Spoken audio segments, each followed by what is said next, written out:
Hello and welcome back to the Masonic Roundtable, a weekly program where Masons from around the world get together to talk about Masonic news and opinions in a friendly and social manner. As a reminder, the thoughts and opinions expressed here are solely the opinions of the participants and do not represent any Grand Lodge statements or positions. Make sure you keep your conversations open for the public and on the level. To interact with us, we love seeing you live every Thursday night in Facebook and YouTube land. Chats are always fun. We can't get to them all, but remember your chats may show up in the show. And if you can't catch us live, catch us on the replay or in your favorite podcasting app. My name is John Ruark. I'm happy to be here, and I'm also a past master of the Patriot Lodge, number 1957 in Fairfax, Virginia. Isn't that right, Joe?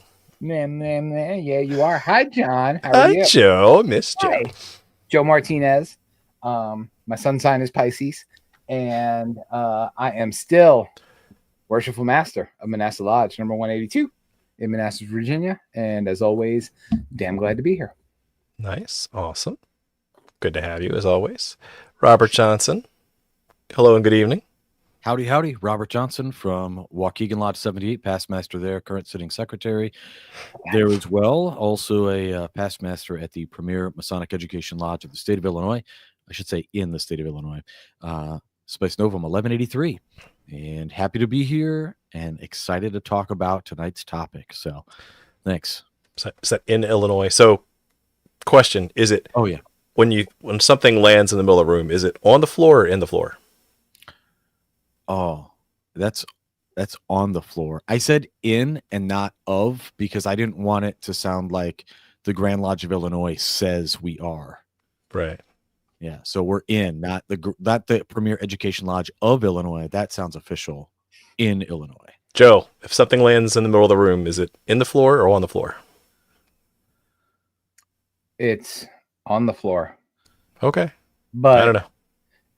Robert would like to avoid any infringement or IP issues. So, I would like to avoid any imperial entanglements. Yes. So we're going to be okay with what he said. Yeah. Okay. Yeah. All right. Speaking of imperial entanglements, we have our special guest tonight, Dago Rodriguez. How are you? I'm good. Hello, fellas. Dago Rodriguez here, two-time past master of South Pasadena Masonic Lodge and past master of the Southern California Research Lodge in beautiful South Pasadena, California. Only 2 times? Yes. Those are rookie numbers. The rookie numbers, man. You got to get three for the Research Lodge. Okay. Holy cow, dude. So, there you Bonkers. go. Nice. Yeah. All right. Well, we'll learn more about that in a bit. But until then, I want to give a special shout out to the patrons who support the show. You guys are awesome. You rock our socks. In fact, Jason is getting new lights tomorrow, because of your donation. So thank you very much. We actually want to see more of Jason. So Do we now? Do we? Yeah. Despite what Joe wants. Well, we know what Joe doesn't want. So let's just get into it. Are you sure? Because I mean, it could be there. It could be many things that you don't want. Tarot card of the week. But I know it's not that. Never. It's definitely not that. And I have the added pleasure of doing the tarot card of the week. My favorite part of every Thursday night. So in honor of Hollywood Dago, we chose a Hollywood themed deck, and we're going to go with the Godfather Tarot. Oh, wow. Yeah. Wow, Got this I've never deck seen that one. from a patron, actually. So yeah, so we're going to shuffle this up a little bit and see what we got. And pull a card. And what do we got there? We have the Ace of Wands. Ace of Wands? Yeah, I can read backwards. Ace of Wands. Nice. And that is Don Corleone. Yeah. Which is a good choice. Yeah. Ace of Wands being power, creation, new beginnings, new energy, lots of fire, lots of chutzpah. Chutzpah. Yeah. Growth, potential. Mm-hmm. Yeah, it's awesome. It's like it's perfect for tonight's show. I love it. Boom. What is tonight's show? Mas Potencia. let's talk about West Coast cons. That's tonight's topic. No, we're not talking about three-card monte. No, we're not talking about Circus on the strip. We're talking about the other side, because we got a lot of East Coasters on this show, but it's always good to see the proliferation of Masonic cons throughout the nation and worldwide. And so we thought with the recent South Pasadena Masonic Lodge's Masonicon, we thought we'd come and do a little chat, see how it went again for this year. So kudos first off to South Pasadena Masonic Lodge and for pulling off yet another successful Masonicon. So any words of wisdom about how this recent event went? It went great. It was one of the better ones, I think, that we pulled off. It's only the third one we've done. We don't do them every year. It's like every 2-3 years that we pull it off. And this year, I can honestly say, went as scheduled. Not overtime. Nice. No big glitches, little things here and there, but no fires or bombs that needed to get put out. So it was the lodge did well in preparing and putting it together and making it run as smooth. So guests like Joe wouldn't complain that what's going on here. I think Joe knew exactly what was going on all the time, felt comfortable, felt safe, protected, and really gave us a great showing. He did a solo talk, and then he did two panels for us, which was great. I didn't know you had security detail, Joe. That's good. They treat you nice out there. I think the security detail was watching me, not taking care of me. So, because as someone who's been there before, I know Robert's been there before. That is an absolutely breathtaking lodge. That is one of the coolest lodges I've ever seen or been in. There's a lot of cool stuff in there. So yeah, I definitely my hands got a little greasy, in prep work. So, but Dago had me well monitored. So he was telling us how he's going to go down there with tape all over his hands, like Home Alone. He's going to be the sticky bandit. Mm-hmm. Oh, really? Oh, yeah. What did you get? What did you end up bringing with you, Joe? Great feelings and a wonderful experience. That is what I brought with me. It's true though. That lodge it's like your city lodge, but it's huge and immaculate and designed, and the guys there take care of it. Mm-hmm. And they have, it really is the idea of a successful lodge model, in that they have like the lodge upstairs. There's stairs, but there's also an elevator, and the whole downstairs, like they've got renters and stuff, so it pays for the building. It's nice. Yeah. And like, it's not like when you go to a lodge, you go, oh my God, it's so beautiful. And as you walk around, you see, where people bump into the wall and that hasn't been repaired, or like a leaky spot. Like there's none of that.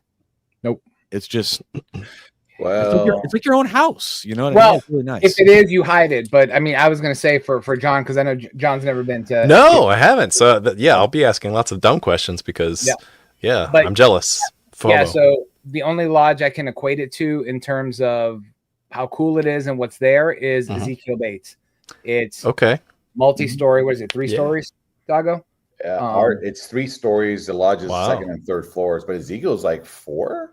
Well, yeah, but it's the same. Like you have yes, indeed. Hello, brother Darren. But yeah, you've got 3 floors. You've got the lodge. You've got the dining hall. You've got a pool room. You've got a smoking room. So it's got that vibe. Like there are people there that probably hang out every day of the week. You know what I mean? I would. Not what we're accustomed to with regular continental masonry. Well, it's what cool history about the lodge is that it was built. South Pasadena received this charter in 1905, and they were renting upstairs, floors before they actually had their own home lodge. Not until 1929 that they decided to take out a loan and buy this strip mall. Basically, it was a furniture shop, and it was so well built that they were saying, well, let's build the 2 floors above it. And that didn't open till the 1930s. And I think to South Pasadena, there's also a Pasadena Lodge, and that was built a little before that. And that's a beautiful, and I really wanted to take you guys, Joe, when you were there, to see the contrast of that lodge, because you walk into that one and it's these 30-foot ceilings, ornate ceilings, like 3-4 ballrooms, 3 lodges upstairs. So I think what the brothers at South Pasadena wanted to do was kind of create more of a tavern-esque lodge, because as you notice, when you go in there, everything's kind of low. You got the beams, except when you go into the lodge room and into the dining room, that's when you get the grandeur. And vaulted I think ceilings, and exactly. I think they wanted to kind of create that atmosphere of being able to be in a tavern and be able to talk and communicate and dwell with each other without feeling a little too vacuous, I want to say. Mhm. Is why I think we get that feeling whenever we walk in there. That's one of the first things I felt. I'm like, this feels very homey, like to me. That's great. Yeah, that's awesome. By design. Well, And I okay, this is just probably like not it's a weird observation. You guys don't have a lot of terrible fluorescent lighting either. Yes, we got rid of it. Yeah, it is. You had it. Hollywood lighting. It's just It is. We had it. To We me, had it. it's one of the things that, like, call me crazy, call me bougie, whatever, like, aesthetically makes you feel more at home. It's awesome. Anyway, I'll stop glazing on your lodge. No, I mean, I think that's a good place to start, right? Because that was literally my first experience having been there. And literally the first thing when we first got there and he was showing us around, I mean, the first thing I saw was the lodge room. They had these awesome lights that change different colors, probably depending on the mood or what they're doing. And I was like, oh my God, this is amazing. You know, it's not. You got pics of this thing, or are we gonna? You can go have on, story time. You know what? I can pull up the Facebook. Yes. Thank you, Sun Card. Settle down. It's a video podcast for a reason. Oh, Settle down, buddy. If I would have known, I would have Prep the slideshow. Yes. Yeah. You took pictures, Joe? I took lots of pictures. A lot. That's right. You did. I was like, when did I see you pull out your camera? But yeah, I saw you pull out your camera a couple of times. Yes. They're called phones nowadays. Yes. Dagoberto. Yes. Well, somebody talk while I am. All right. Well, we'll put that on pause and question in the chat. So, okay. First question: what's the point of having a Masonicon? We're fans, but what's the whole point of having a Masonicon in the first place? What is Lodge not good enough for you? Is this what we are? Yeah, Dago. Yes, this is what we should become. Oh. And from my perspective, from our lodge's point of view, it's really a way to open up Masonry to the community with these talks, panels. We also do screenings, films that brothers have helped in, and big festiboard, and it's all open to the public. So it's a great way to showcase the lodge and break you into understanding what Masonry is from this sort of pop culture-esque point of view. Mm-hmm. And it shows to the Masons that that Masonry is far-reaching, that there's a lot of things that you could connect to the craft that are not just what we learn about in our degrees. It's far-reaching than that. And having this is more than a symposium. It's a mini convention about it. Is a great way to express that to people that are not Masons and to the Masons that probably do not have education in their lodges and want to explore further how Masonry connects to the rest of the world outside of the lodge. I think that's why it's important, and it's immersive. I'm being there we do it for 3 days. Doing it for 3 days, it's intense. And after you're done with it, especially going through it with a bunch of people, you feel like you've been through something. Like when you go to a music festival, when you go to a film festival, there's something that happens with everybody on the last day that you feel like, wow, like we climbed Mount Everest here, and we all are feeling that feeling of accomplishment that we did something right this weekend and not just wasted it away. No, I will have to say, I mean, and I've been to many different Masonicons and other sorts of cons. We help put on some cons, but I will say, I think when you said immersive, that's what kind of keyed me into the big difference between your Masonicon and other cons that we've been to or participated in or held, because a lot of them you kind of get that, and this is not a statement of insult because I'm a big nerd and I'll go to Comic-Con, but which was that same weekend. But yours is definitely immersive, right? You go to other cons, it's like you go into a room, you listen to a piece of education, you come out, you buy tchotchkes, you buy swag, you go back in, you listen to another thing, and then you come back out. But yeah, everything that you guys did, exactly. Immersive is a wonderful word to describe it. Like the festive board was completely immersive. Everybody is hugging and singing and doing toasts and is just there in the moment. Nobody's on their phone looking at Instagram and social media and farting around. Everybody's like there and in it. The actual presentations, again, immersive. You had a lot of people engagement. You had a lot of questions. You had your actual speakers were talking to and with the audience, and not just out there showing slides and being boring, but everything you laid out. And I was telling the guys the production value was off the charts. I was like, we could never do something like this, right? Because all these guys, they're just 100% Hollywood in mind, and production value was a big concern for you, you know. And it sounds like I'm being glib, but I'm not. But just we talked about investing in a good lodge experience like last week, right? Yeah. So this is a perfect example of you get out of it what you put into it. Shut up. There's a couple of comments in the chat I think are, there you go. Look at those handsome fellas. Darren Larners? and Joe. Darren Lawners. Darren Larners. Oh, his That's name right, dang it. He was my travel buddy. Yes, he was. But like literally, you walk into the lodge, and that's literally in one of the first rooms you walk into. They just have all this just amazing, awesome stuff everywhere, every room you go into. I don't know what picture's coming up next, so that's a SPML bro, right? No, a research lodge. Research lodge. That's right. Officer Carrick. That is the foyer, I guess foyer you Oh, could call there it, you or go. the main hallway. Which is again awesome stuff. Some books I may or may not have taken off the shelf and put in my bag.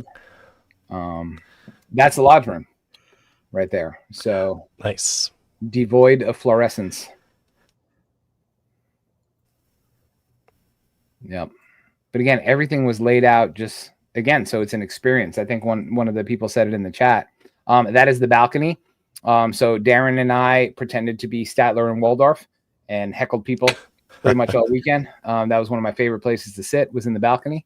But yeah, breathtaking lodge. That is their hangout room. Nice. We don't have that in my lodge. Any lodge in my area. That is the always favorite of favorites. Brother Jamie Paul Lamb, who we've had on the show, right? It's been a minute, right, since we've had him It on. has been a minute. Got to give him a call. That's some other brothers. Yeah. And there is Dago. I think that's Gavin Newsom right behind him, Governor Newsom. Special appearance. Greg Cherry from the Grand Lodge, California. Greg. Nice. I didn't know his name, and me and John kept calling him Gavin Newsom. So hope he took it as a compliment. That was the dining hall for the festive board night. Okay. Awesome. So again, definitely looks a little different than your average table lodge that you have. And you guys, I don't know, people like at home, there's like a bazillion seats all the way down both sides. Yeah, Like, that's this is- one of the largest ones I've seen. Like, Yeah, how many chairs did you put out, Dago? What, 160? 150. 150? Yeah. Yeah, Damn let me it. know the last time you guys had a festive board with 150 people. Mm-hmm. Mm. And it was a 7-course meal. It was not Yeah. like, hey, get some green beans, get some mashed potatoes. Yeah, and this go was sit no down buffet. Like, get up and grab your one meal. This was like, here they come. Hurry up and eat so we can move on to the next toast. Which was wild because get this. I don't know that a Grand Lodge has had a festive board or a table with 150 people. Yeah, absolutely. Hey, That is the Laidlaw. current master of the research lodge, right? Mike Laidlaw, yep. And that's Darren's evil twin, Dago. Always the This best. is on the looking balcony. This is on the balcony. I had to go up there and tell him to be quiet. That's right. Yes, because we were being loud. That was our green room. But that's again a little hangout room from the balcony. Super fun place. It's the, what do you call that room? Is that the foyer? I guess That's it was the hallway. Yeah, that's the hallway. Hallway. Yeah. It's the hallway. We and use a then- hazing machine to like give us more dynamic lighting and went overboard. The whole hallway looked like it was on fire. And then later the fire alarm went off. Yes, we set the smoke detectors off. Yes, I was not getting up. Nobody was. That's some dumb talking. That's some other friends. Open to the public again. They invite everybody, and there were awesome people there that were not Masons. Had awesome conversations with folks that were not Masons. Then we also did some. I'll defer to Dago. We did some screenings with some Q&A after, right? Yeah, we did the Mysteries of the Knights Templar with Tim Hogan. He showed an episode, discussed it, and then we saw Harry Potter and the Sorcerer's Stone, and Darren Lawners gave his talk after that. And then Darren Lawners, there he is. We saw Hot Shot, which is a tell us about that. A documentary that brother Phil Donnellan helped put together, produce, and he was there to do the Q&A. Gabriel Mann was the director. It's a love story out in the Santa Clarita Mountains about a female firefighter and the chivalry that goes into going into these forest fires. And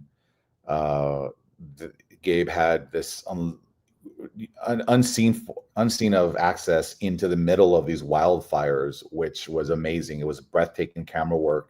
If you can watch it, it's on Amazon now. Hot Shot documentary, not Hot Shots the comedy with Charlie Sheen, but Hot Shot documentary. And it's just a great insight into the politics of fighting fires and the natural thing about fires. Wow. And it was a really, people really dug the documentary who watched it. I was kind of concerned. I was like, look, it's a documentary on wildfires. We just had our fires here. So, but screw it. Let's do it and see what people say and think. But everybody that saw it was just like blown away by it. We're like, wow, that was a pretty powerful thing that we haven't seen. And our brother helped put it together, get it out there. So phenomenal.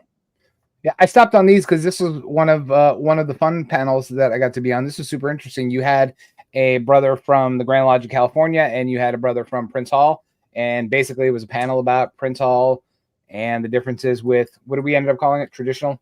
Yeah, I hate mainstream. And the similarities between Blue Lodges and Prince Hall Lodges. It was a really good panel. It was a really fun panel. Lots of Q&A there. It's me making stupid faces. We got some brothers from Minton, Arkansas, yeah. Grandmaster.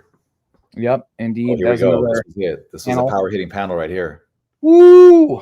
There was some serious combustion coming out of ears on this one. Yeah, the Egyptian rites and Freemasonry. Molina, Danny Rivera, Tim Hogan, Jamie Lamb, and Joe Martinez. I mean, that was a pretty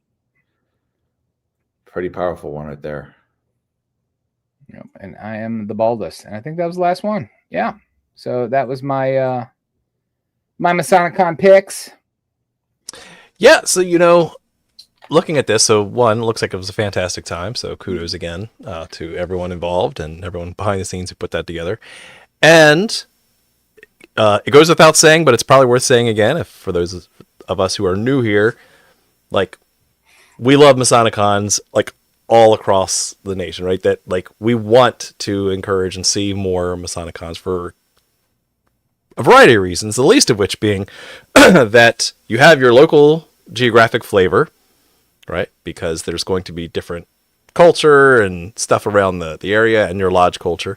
But then you get the chance to theme those as well. And that's, I think, one thing that South Pasadena does very well is the theming. Like you said, even with the haze and the smoke and the lasers and everything else, like from an outsider's perspective, because I've never been to one, I love the attention to detail as far as the graphics goes, the thought of the theme, and did I sense a little bit of like Dungeons and Dragons, like mixed in the artwork style this year? Yeah, it was myth, legends, and subculture was a theme this year. We originally were gonna try and do it last year, and we were gonna have like the magic and masonry theme, magic with a K. But it did, nice. And this whole dragon idea was kind of coming into play, kind of inspired by Fantasia, Fantasmic, and Walt Disney and that kind of angle. But it didn't happen, so we rolled it over into this year, and And then knowing that Darren Lawners had a talk that everybody said a lot of great things about on Harry Potter and Freemasonry, it was like, hey, we need that levity in there. We like to throw that pop culture reference in there. So let's invite him over, and that's how we'll sort of wrap it now around that idea of the myths and the legends in Masonry and the subculture as well.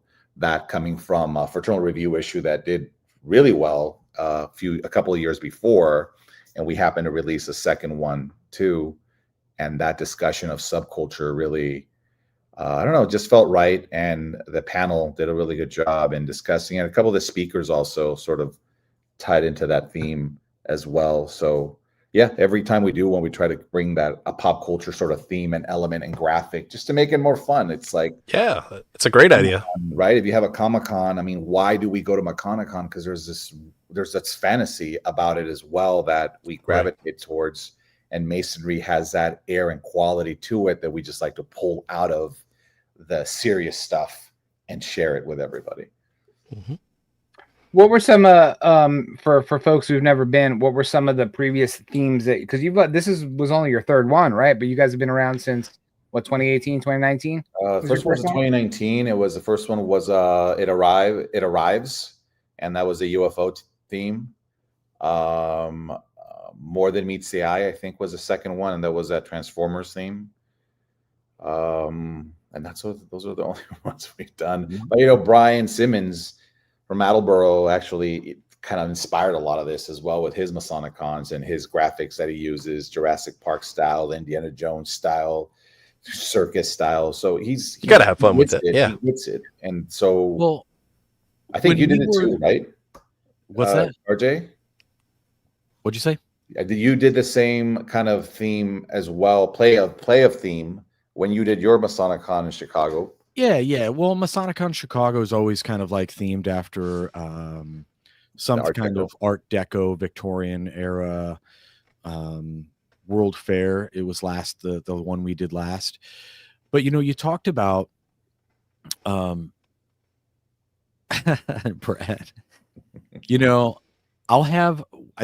So real quick, people are always like, oh, when's Masonicon Chicago? And I always tell them it's the year after or before SPML does one. Like, I won't do it the same year because it's nice. There's too big of a draw. Yeah. But anyway, so we're at Attleboro Masonicon. Like, I think it was like the first one. And this may have been, I think the first time I met Dago was you were there manning the Lodge of Research, Southern California Research Lodge. Yeah. Yep. And you sold me, you're a smooth talker. You sold me, I didn't get a subscription yet, but you sold me some issues and a pin. And I was like, this is awesome. But your booth, Dago's booth, was like a mini SPL con.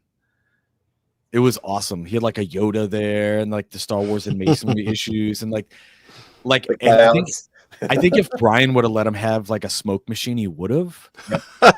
So when you go to SPML, it was like that booth exploded. It was awesome.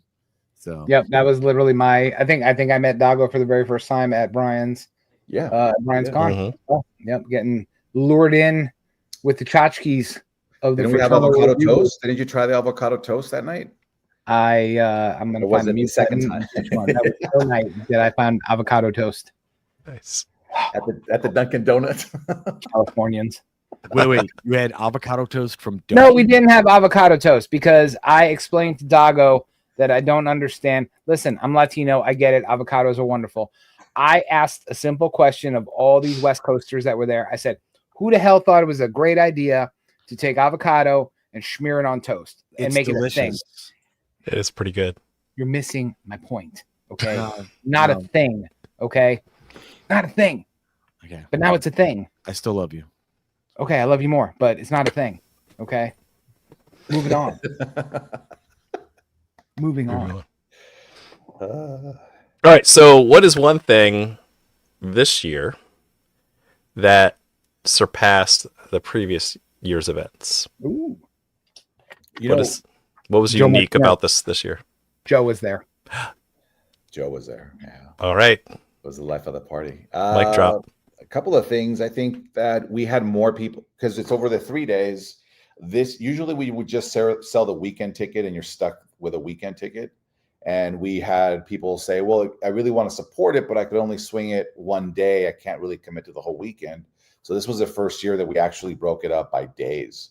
And even though we didn't sell a lot of tickets by days, we did have more people stay for or come back to the second and third day than we had before, which was kind of cool because that's where all the meat and potatoes is, and everybody seems to just want to show up to the festive board and then leave. But this year we had a higher turnout on the second and third days for the lectures and the talks, which was pretty awesome. The festive board also kind of went off. It didn't go till 11 o'clock or midnight like some other times it's gone. It ended at about 10:30. It was efficient, went smooth. And that's always a good thing when you got to be back at 7 in the morning to start things up again. Well, the pre-production team. Yeah, well, I seem to remember year one,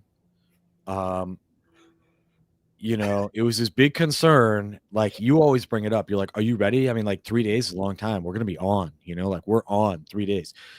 And if you're there presenting or doing anything, like you're not as on as like Dago or the team is, but like you are on like high energy.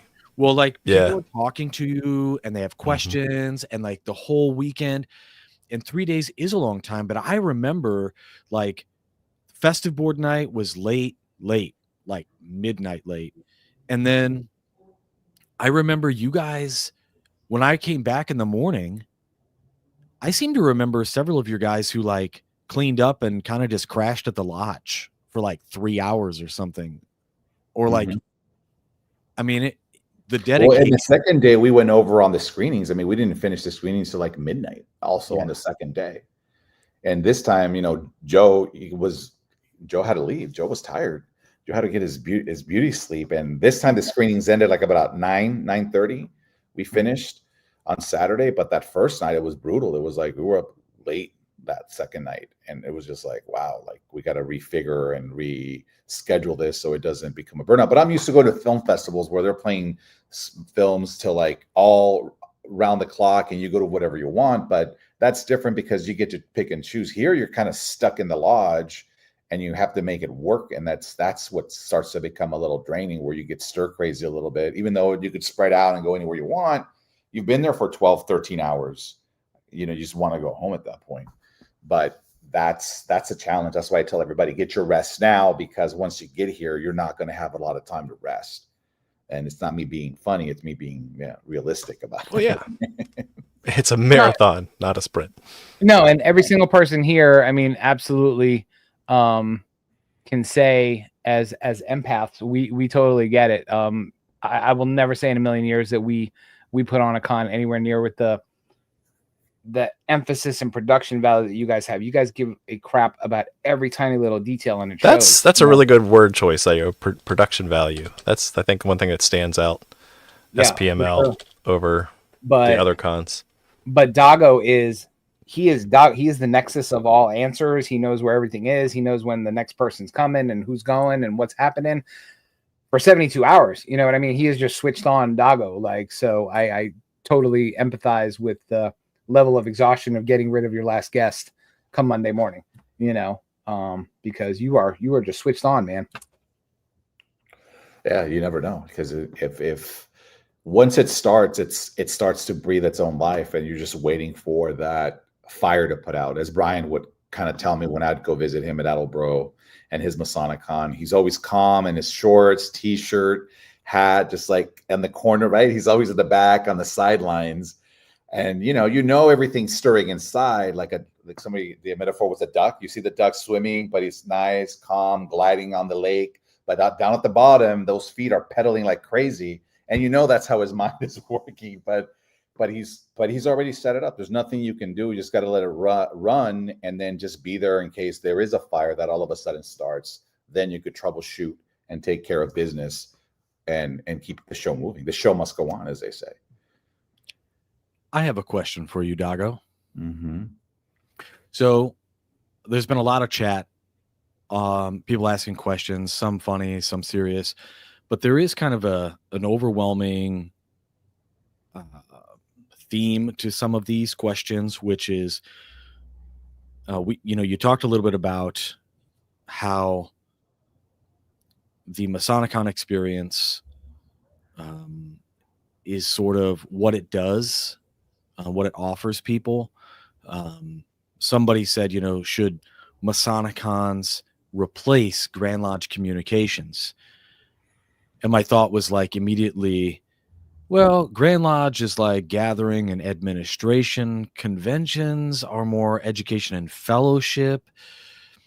And I think the draw is there more. But my question for you is, obviously for somebody like you and the team, after this event, you guys are probably like, woo. But what is your hope for like the people who come to these conventions? Like, what do you want them to leave with? Like, just, SPML is cool? Yeah. I mean, that's or like masonry's cool, or like Good what's your answer. hope Good there? answer. I think it depends. So I'll give you two answers. One is the Masons that come to this event, and this is, I hope they leave inspired, knowing that when you have a team of people that want to work together, they and dwell together, they can create such a beautiful thing, right? If you have people that are willing to create an edifice together, they can create something like this. And this should be that inspiration that inspires you to go back to your lodge and say, hey, even though we might not have the means or the resources to create such a weekend, we could definitely create some sort of festa board. I'm inspired by what they did here. Take these little bits and pieces from this and apply them to our lodge. Or I met this speaker there, Joe Martinez, and I spoke to him, and he said he's willing to come to our lodge and speak in 6 months. And we should try and do that. Like that, I think, is for a Mason, I feel is what excites me about wanting to put in the effort and time in creating something like this, is to show them, and even the guys in our lodge, the newer Masons, to make them realize what can be created if we all put our heads together, roll up our sleeves, and really care about the lodge experience. Because it's not an easy thing to pull off, but we did it. And that is a pat on the back that we each give each other at the lodge level of like, see, now whoever came can go out there and say, well, they did it, why can't we? They put on their pants 1 foot at a time like I do. Why couldn't we pull it off? Like, so there's that. And for the people that are coming from the outside that are not Masons, an understanding of that it's not just a bunch of green bean eating, white old folks in a lodge. It's a bunch of forward-thinking individuals that are evolving with the times and seeing and having fun with their organization and sharing it with you. And you kind of underplayed that a little bit, and I was going to yell at you and overemphasize that. But one of the big takeaways from me was meeting all the prospects or potential candidates that were there, and this is their first experience in Masonry, is this completely super high, well choreographed, ensemble of a thing that you call Masonicon. And I'm like, man, they're going to be so disappointed when they go to their first lodge meeting. It's like, holy crap. It's like, it's like not every meeting is going to have a delightful festive board and hours of discussion with brothers and stuff. But the fact that you had, I met quite a few folks that were there because they were interested in Freemasonry, and they came to SPML and came to Masonicon for that purpose. And I'm like, man, that is amazing that you're piquing the interest of people who could potentially one day become Freemasons, and this is their very first experience in Freemasonry. I thought that was awesome. But also they think, how lucky or blessed I could be to be able to join a lodge that can do something like this. And it's like, well, great, because one day you're going to contribute to this. So start thinking about that as well, right? And sure. That's the draw, the beauty, and the commitment to it as well, right?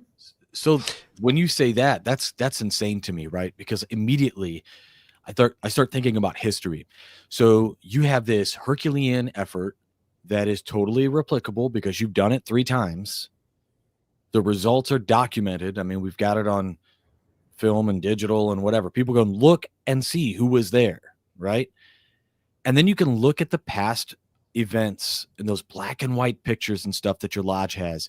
And there's always those guys who are like, oh, well, it's never going to be like that anymore. It'll never be that way. We used to get guys come out and it'd be these awesome degrees and these giant festive boards. And I just think back to like what you put on. And I think, well, maybe we can if we weren't so like apathetic and lazy. It does take work. I mean, it does, but Yeah, like, right. Even back then, I mean, somebody was doing the work back then. Yeah. Somebody was putting in the effort. And I think I was inspired before the first con by looking at old buried programs from 30, 40, 50 years ago when they were having anniversary festa boards. And I opening up those programs and going, wow, see, somebody did care. Somebody did take initiative here. And that says a lot right there. Because if you go back to your lodge archives and start pulling things out, you notice that it's never really consistent. There's people that wanted to make sure that time and place was remembered, and there's ones that didn't care. And it's very telling by what they preserved and saved at that lodge, right? Because that's what I noticed. The years that there's nothing to find were the people that didn't care to do anything. And then there's the years where there was like a bunch of stuff happening. And then those were the ones that said, I want to try something different. I want to make this fun. I want to bring people back in. I'm going to roll up my sleeves. We're going to do whatever it takes to make sure that we have a good time while we're at our lodge. And I'm going to document it. I'm going to take pictures. I'm going to leave them in a box. And one day, so maybe one day somebody will pick them up and be inspired by, hey, like they did it. Why can't we try something like this? And that's where I think, that's where I kind of draw inspiration from when I'm at the lodge, when I see that history. And I'm sure all of you in your lodges, if you dig deep, you'll find that and you'll be like, wow, like what were they thinking back then that we're also thinking about right now? Most of them are thinking, back in my year, we didn't do this. So, you didn't get together. You didn't have fun. You didn't have fellowship. You didn't toast. You didn't drink with the fellows back then. I mean, I do have a loaded question, and it's always the question that's kind of in the back of the mind, especially for people who've gone to separate Masonicons.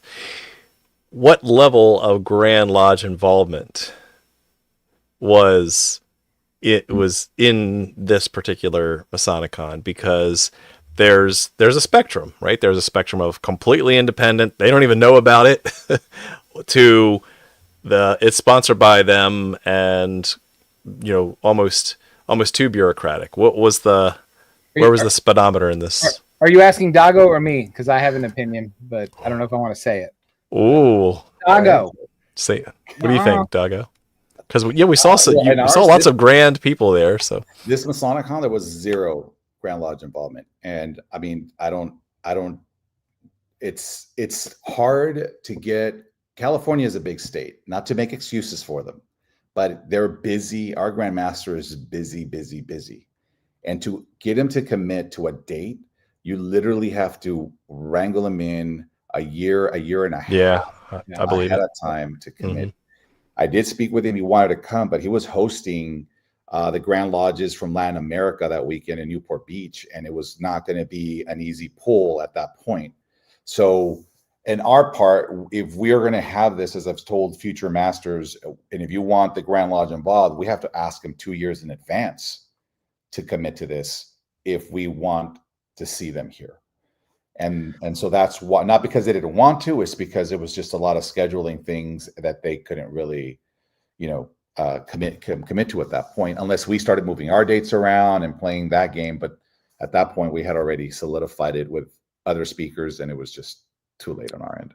But you said something really nuanced and telling, and I know where John wanted you to answer that question, but because it was loaded. I was led. But yes.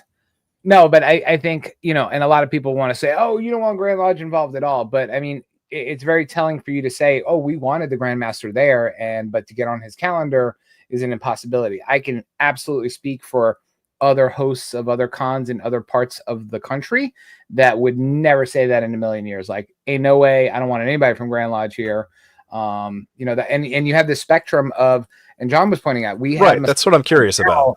that are Grand Lodge sponsored, right? They actually put money towards it and sponsor it, and it has different flavors and tones, and they all have different purposes. But at the end of the day, it is very telling that you are in a jurisdiction that you guys have the comfort level of course, we'll ask our Grandmaster to come. If he can make it and show his face, that'd be awesome. And if not, no big deal. As opposed to the complete opposite end of that spectrum, where it's like, we want nothing to do with Grand Lodge because our Grand Lodge isn't as awesome as your Grand Lodge. Well, I think you're hitting on something. You know, the whole idea, a fraternal review issue came out last year on Masonicons, and a point that one of the articles made was that Masonicons are like your underground grunge festival, and you don't want the corporate sponsorship to come in and take over. So we're saying two different things, right? Like we don't mind Grand Lodge coming and being a participant at the event and having a good time, but do we want Grand Lodge to take the event and package it in the Grand Lodge way that they see fit to make everybody happy?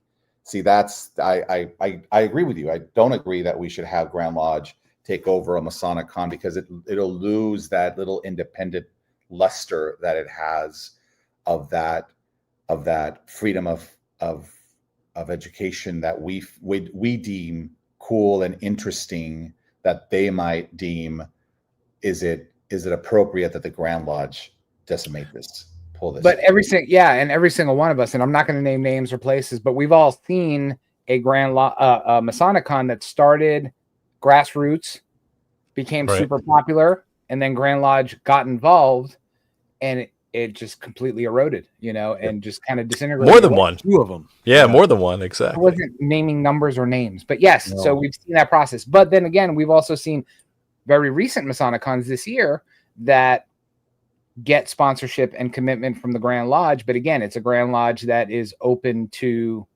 new ideas and open to change, at least for the time being, right? With the folks that they have there now. So, and let's just throw this out there. I got a text from a brother just the other day, yesterday actually, and it was so funny to me because he reached out, and where is this? And he was like, "Hey man, Joe is awesome. And by the way, I don't know, I told Joe to tell you, but California it was its first year where you guys had net gains on membership." Yeah. And he was like so jazzed, and I was so excited. And this is like how you do that, in my opinion. Like the value proposition, the effort, you know, like it's cool. Like we empower you to do stuff. And I think that's a key to wild idea. So, well, to that point, so John's name and his data did come up during certain presentations. Yes, the 2040 came out, and data and numbers. Were there. Yeah. So you were there in spirit. Your data's far-reaching. Prove me wrong. That's all I got to say. Like, in what context? You can't lead with that and not tell me. No, you should have been there. Should have been there, bud. Fine. All right. Aside from not getting the spoiler, Dago. So far, it's been 48 minutes of a love fest. For you, what would you say was the worst part of pulling off this year's event? Time. Just started a bit late with it, and that's like, it was decided to do it a year ago, but the actual work didn't really start till around December. A little tight runway. Mm-hmm. And that's where really the time to put it together was really the angering part. Like, if I was always saying, if I had one more week, if I had an extra day, like that kind of thing. And also budget, like you really are trying to bring it in under a certain amount of money, and then it's like everything's just costing more money nowadays, and you don't want to compromise the experience because of that. So you really have to get creative with the way you bring things together, and you could do it if you have more time to put boots on the ground and get that creative thing going to be able to get things done. And If you don't have the time, then you better have the money to pay for things to get them done. Yeah, and I think it's an important point because, as much as we see the results, there's so much work behind the scenes for months and months at a time, with skin in the game, with money in the game, and like just so many brothers behind the scenes that are dividing and conquering on a whole bunch of different aspects. And I think that's it. It's kind of like when you go to see a movie, you pay your movie ticket, and then you're like, oh, that was cool, but you don't see all the gaffers and all the everything behind the scenes that makes that thing look so good at the front of the screen. So I don't know. It's just that's cool, right? When you get, because you don't want people to hear the trial and errors while they're there enjoying themselves. And that's of course the stuff that we get by having everybody enjoy it. They're like, because people are asking me, like, how do you think it's going? I'm like, well, how are you feeling? Yeah. Like, are you enjoying it? Are you having a good time? If you're showing me that you're good having answer. a good time, then I'm thinking it's going great. Then everything is fine. Nobody's complaining. Nobody's complaining about the food. Nobody's complaining about the air conditioner, the talk. So I'm thinking we're rolling in style and everybody is absorbing what we hoped they would absorb. And I'm happy, That's great. You pull these events off. Your Esotericons, your own Masonicons. Like, you're there, you've done the work, you're watching everybody consume what you've created, and if they leave hugging you, smiling, saying, "Wow, that was great." Yeah, exactly. It's a win. You're just wow, and it's so funny because, and I'm sure you guys could share the same experience, is that the things that some people will really remember or really overemphasize are things that you're like, that I hadn't really planned for that part to be so special for someone, right? It was all been choreographed and planned, but it affects people differently depending on where they are and what they bring in as they're coming into the event. And so it really surprised you. And so I think it was a really good answer. Like you said, it's like, it's not all about how I think it's going. It's really, now that we're here, we're all in the present, in the moment. Well, it's interesting, isn't it? Because you don't know what kind of state of mind everybody's going to come in with, but I kind of see it like when if you're working at Disneyland, once you cross that threshold, how does everybody need to tile themselves, if you will, once they cross that threshold into your event to feel welcomed, comfortable, protected, free, respected. And I think part of that is kicking off with a festive board the first night and letting everybody know, hey, this is a safe space. Look to your left, look to your right, look behind you, look in front of you. These are going to be your friends for the next 3 days. So get to know them, have fun, toast loud, sing loud, and enjoy yourselves. And I think that kind of sets the tone. Because I've been asked before, like, why don't you do it on Saturday night so everybody can sleep in, or Sunday, or blah, blah, blah, the last day? I'm like, no, we want to break that ice and have them have that fellowship early on, so there's no fear of a connection happening anymore when the true work starts the next day, right? It's all by design at that point.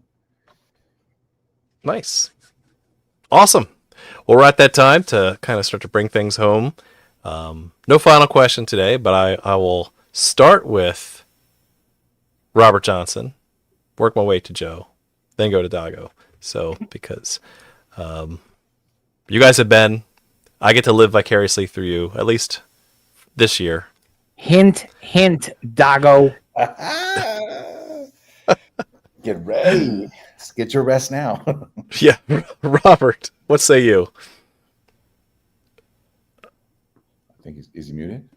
He's on mute. I'm lip reading. Like we haven't been doing this for like ever. I feel like for many, Freemasonry offers like this super awesome opportunity to explore education and topics, and also offers this outlet for fellowship on a scale that is like many times bigger than just a lodge meeting. And these conventions offer a place that are bigger than district conventions or district gatherings. And maybe most importantly, for some, this isn't Grand Lodge. And nothing against Grand Lodges, but as you guys pointed out, Grand Lodge does a lot of administration things, a lot of training things. Hey, lodges, here's how like things should kind of work. And, you know, when you become proficient in that, go off and do a thing.